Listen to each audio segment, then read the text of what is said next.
সাবধানে থাকিও নারী পর্দার আড়ালে, সাবধানে থাকিও নারী পর্দার আড়ালে।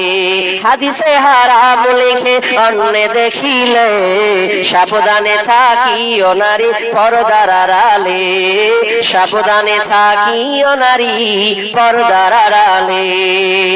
গালটা বাদ দিলাম, তবে শেষে একটা গুরুত্বপূর্ণ কথা বলি, সেটা হচ্ছে খবরদার স্ত্রী অধিকার প্রত্যেক পুরুষকে দিতে হবে।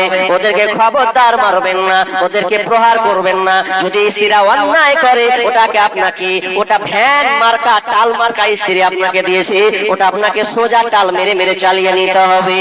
শোনো হে পুরুষ জাতি, কোরআনে ফরমান, তোমাদের স্ত্রী যদি হয় না ফরমান, প্রথমত বুঝাও তারে নানা প্রকারে, না বুঝিলে দেম বিছানা থেকে দাও দেহ জুদা করে।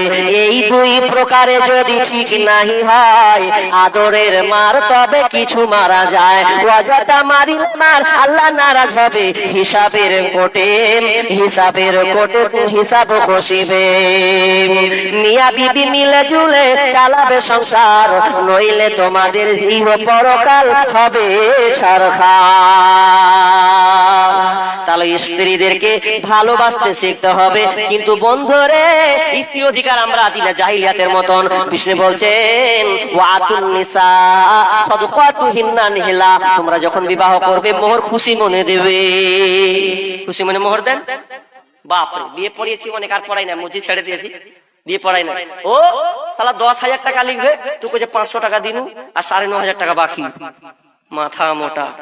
অথচ গাড়ি বিয়ে করতে নিয়ে এসেছে 6-8 করে গাড়ি, একবারে সাজিয়ে মনে হচ্ছে মুখ্যমন্ত্রীর ব্যাটা এলো রে। ও মাসে 10,000 ইনকাম, তো 4-5 করে গাড়ি কি সাজিয়ে রেখেছে, কি টুপি আর কি রুমাল। জীবনে বেটা পাঞ্জাবি একবার পড়বে না, 5,000 টাকা পাঞ্জাবি লেলেছে, একদিনই পড়বে, লস টাকাটি খাম খা। তো ও এখন বলছে আনন্দ নিয়ে এলেছে, কি চলছে। আর যৌতুক মেরে বেটির বাপে লাচ্ছি নিয়েছে। আপনার দিকে যৌতুক আছে? ভাই আছে। মনে রাখবেন, যারা যৌতুক নিয়েছেন কুকুরের পায়খানা চাইতে খারাপ নোংরা জিনিস খাচ্ছেন।